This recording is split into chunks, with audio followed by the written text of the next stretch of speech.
I didn't cheat physically, but my marriage almost ended anyway. I used to think cheating was something only careless people did. I always believed I was smarter than that, stronger than temptation. My husband, Daniel, he trusted me completely, and I wore that trust like armor. At least, that's what I thought. It all started with a message from a coworker late one night. "You still awake?" it said, so harmless on the surface. I answered without a second thought. We talked about work at first, complaining about deadlines, laughing about office politics, just venting. It felt dice, nice to be understood so easily. When Daniel asked who I was texting, I just said it was work. It wasn't even a lie, not yet. But slowly, the tone of the messages started to change. Compliments slipped in between the jokes. "You're so smart. You always make me laugh." I didn't stop them. I told myself it was innocent, just words. But words can linger a lot longer than touches. I started putting my phone face down on the table. Daniel noticed, but he never accused me of anything. His silence just gave me more space to keep going. One evening, my coworker asked if I was happy. I stared at the screen for a long time before replying. I typed back, "I don't know." That was the moment everything shifted. I started sharing frustrations about my life, things I should have been sharing with my husband. Every single message I sent just made the distance between Daniel and me feel wider. So, when my coworker suggested meeting for coffee, I said yes, way too quickly. I remember dressing more carefully that day. I noticed myself doing it. That coffee meeting lasted 3 hours.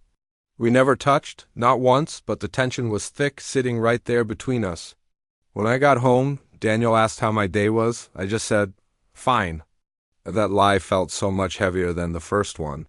The messages became a daily thing, then constant. I was laughing at my phone more than I was laughing with my husband. One night, Daniel reached for my hand, and I just pulled away. I saw the hurt in his eyes, but he didn't say anything.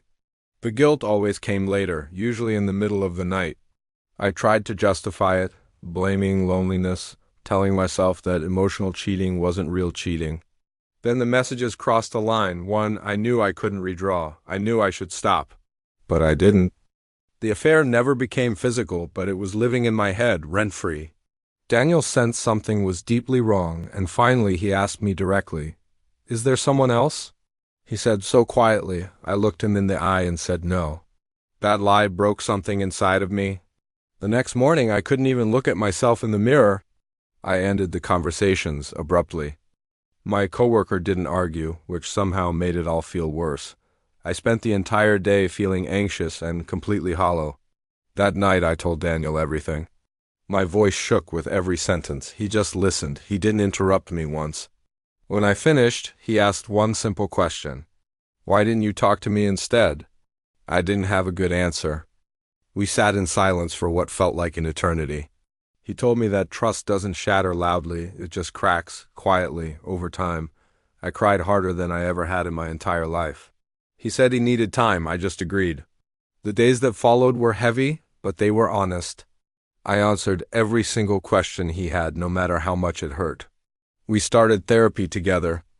I learned how selfish fear can be, and Daniel learned how ignored he had been feeling too. Nothing healed instantly. Some nights we slept in separate rooms. Some conversations ended in tears, but we kept talking. I deleted the messages and blocked the number. Not because Daniel asked me to, but because I finally understood. Weeks later, Daniel told me he still loved me. But he also said love doesn't erase consequences. I told him I would earn his trust back, not just expect it. We rebuilt our marriage slowly, carefully, brick by brick. I learned that attention isn't the same as connection. I learned that silence creates space for mistakes to grow. I stopped chasing validation from others and started choosing honesty at home. Our marriage isn't perfect now, but it's real. And I will never, ever confuse attention with love again. Thanks for listening.